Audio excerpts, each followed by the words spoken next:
the judicial branch. All right, that's the federal courts. The federal court system, the judicial branch, is created by Article III of the Constitution. It's extremely brief, just two little short paragraphs, indicating that the judicial branch is an afterthought. Madison had actually argued that we don't really need a judicial branch, but they stuck one on there, and by that time I think everybody's getting homesick, so let's just write this off. Almost everything about the federal court system is left to the discretion of Congress. It only creates one court. It provides there will be a Supreme Court and such inferior courts as Congress shall from time to time establish. That's a paraphrase.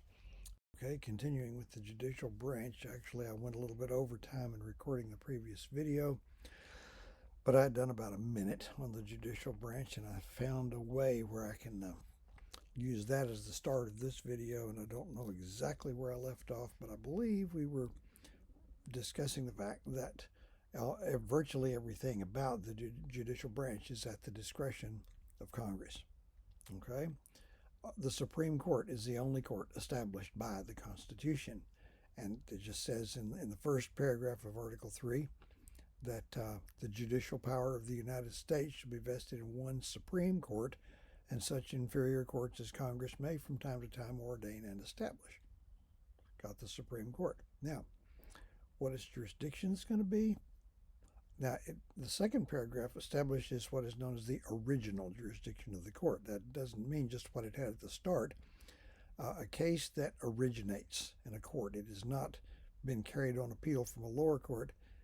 In that situation, the court is exercising original jurisdiction. So what that does is identifying by the parties, whether they're states or whatever, the cases that would originate at the Supreme Court level. And if that's all the Supreme Court ever did, it wouldn't need to meet very often.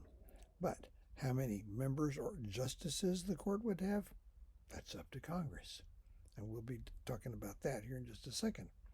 There'd be one Chief Justice and however many associate justices Congress wants to put on there, except that their pay may not be decreased once they've been confirmed, no matter how long they serve for life on good behavior. So you're on there till you either die or retire or resign or remove, impeached and convicted and removed.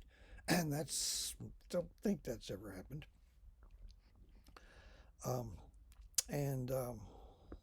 There you have it. So that's all you have, just the Supreme Court now. The number of justices, originally the first Supreme Court had 5 justices, so Chief Justice, 4 Associate Justices. They weren't really quite sure what they were supposed to do.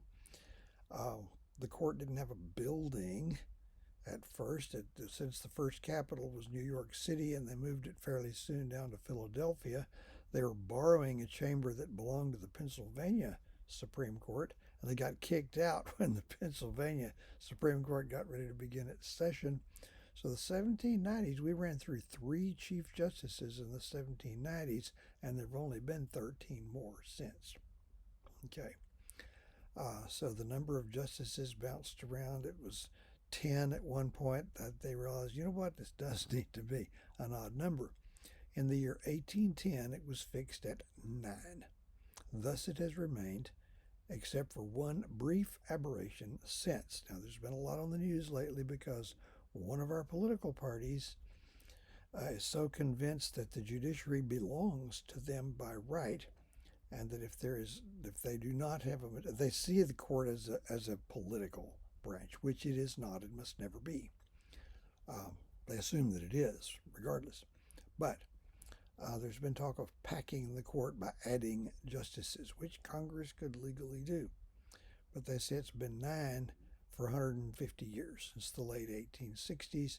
That's technically correct, but that was just one brief aberration. It's been 9 for 210 years.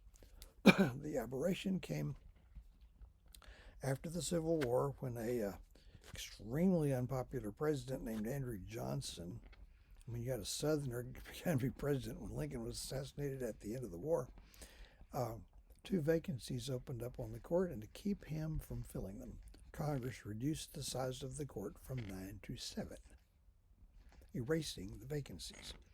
When Johnson's out and his successor is in, they moved it back up to 9. Other than that, well, I've spent too much time on that. The rest of the judicial structure was set up by Congress in the Judiciary Act of 1789. It established a structure which is still plainly visible today. There are 3 levels. The Supreme Court is at the top. The Supreme Court exercises both original and appellate jurisdiction. I'll put the word on the screen so you know what I'm saying.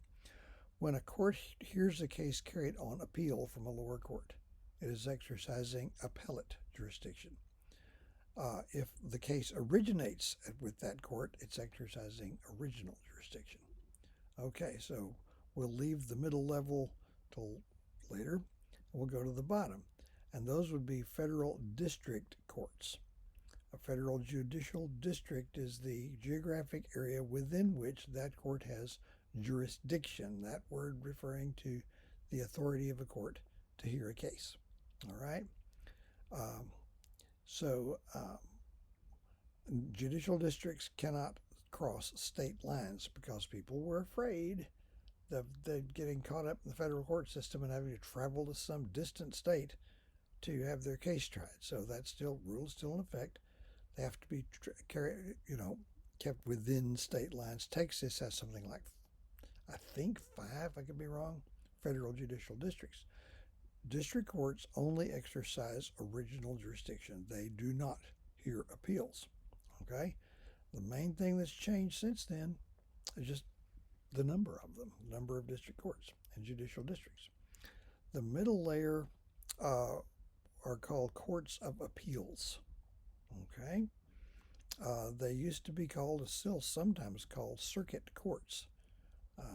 And they have jurisdiction over multi-state areas. Texas is in the 5th Federal Judicial District, headquartered at whatever is left of the city of New Orleans.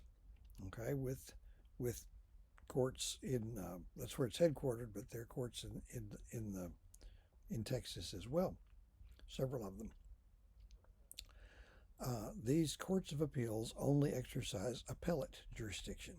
The reason they used to be called circuit courts is that the judges on these courts and Supreme Court justices were expected to help out with this, would pack their saddlebags, mount their horses, and ride a circuit, as it was called, like old Methodist preachers used to do, going from city to city hearing appeals. Today there are 12 federal judicial circuits, plus there's a special one in Washington, D.C., the D.C. Circuit it's called, and that hears certain specialized appeals. So you have your district courts, you have your courts of appeals, you have the Supreme Court, and you have an assortment of specialized courts in addition to that, but that's still there. Okay. The judicial branch. So that's what Congress does with the 3 basic branches of government. Now, I've told you who made up Washington's cabinet. Now, how did George Washington approach the presidency? What you got to know here is there was no example to follow. There were no presidents of republics. So how does the president live? How does he entertain? How does he travel? Well, how do you interact with him? There's a video I may post which establishes that, everybody knew how to treat a king. If a king enters the room, everyone stands. I think that's probably true. If the president or vice president enters a room, it's pretty traditional to stand in honor, that sort of thing. If a king stands up, everyone stands up. What do you call the president? John Adams, vice president, who thought the president should be referred to as His Excellency the President of the United States and defender of their liberties. It's kind of exalted. But it was settled on simply Mr. President. That works fine. Okay. So Washington adopted some of the trappings of monarchy. Was criticized for that. When he traveled, it was in a very ornate coach, like a stagecoach, pulled by 6 matched white horses with liveried, meaning uniformed, a driver, a postilion, etc., outriders. This was establishing the president's rank in a language readily understood by the common people. No subsequent presidents, at least for quite a while, adopted anything like that. Jefferson was so anxious to be just the opposite of that he once greeted a new British ambassador in worn-out slippers. Now, the British ambassador was scandalized. He was insulted by that. But today, just mainly for security reasons, the President of the United States lives and travels in a style just unimagined by any former monarch, but that's much later. Congress rented the president a house, the two-story house to live in first New York, then Philadelphia. There was no official residence other than that. And the problem that Washington had, everybody thought it was just their right to just drop by, shake hands with the president, sit there and shoot the breeze for a while. So he was constantly being ganged up on by friendly people who just want to pass some time with him. And it's a job, even then. Being president is a big job. He doesn't even have time to get stuff done. So the two-story house worked because the upper floor, he could do his work up there. They could control access to the president to people who really had serious enough business to get in to see him. The lower floor had a ballroom, and once a week, one night a week, there would be an open social function where, the first however many people got there could get in, and they would line up in a circle around the room, and the president and first lady would go around and shake hands with them and bow and all of that. Press the flesh with the regular people. Okay, that was called a levee, a term borrowed from a practice in the French monarchy. Basically, down to the thing though, every president has two critical roles that are most republics divide them between two different people. The president is the head of state.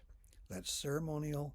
He personifies the state, the government, the nation as ceremonial function. In the United Kingdom, that would be Queen Elizabeth II. She is the head of state. But the president is also the head of government. He's the political head of the government. He sees to it that the laws of Congress are faithfully executed. Within the last little over 100 years, he may bring to Congress a legislative program he wants to be enacted. In the United Kingdom and most parliamentary republics, that's the prime minister. So they divide those jobs because opposing the president politically, since he's also the head of state, it can look dicey. Can you oppose the president without seeming to oppose the nation? We've never really quite solved that one. Now, Washington had another role more than any subsequent president. That's a creative role. He was painfully aware that every little thing he did could set a precedent or an example that would be followed for generations to come. And it haunted him. He thought he had to be so very careful not to just get careless and set some example that would be slavishly followed. And the way it works out, sometimes he tries to set an example, everybody ignores it. Other times he knocks off and does something that becomes an example. I'll conclude this video with this. Late in Washington's second term, a representative negotiated a treaty with Britain. It was very controversial. Britain would allow us to resume trading with the empire on what looked like very humiliating terms. The president sent it to the Senate, and he remembered that he conducts foreign policy with the advice and consent of the Senate. Took the treaty, just walked in on the Senate. They didn't know he was coming, so they gave him an honored place to sit, went to work just nitpicking the treaty all to pieces. Washington became angry, got up, grabbed the copy of the treaty he brought with him, and stomped out the door and said he never would consult the Senate on foreign policy again, and he didn't. Neither of any of his successors. They fumbled away on a day a chance to play a permanent role in the formulation of foreign policy. So we'll cap this one off here and go on to more of this in the next video.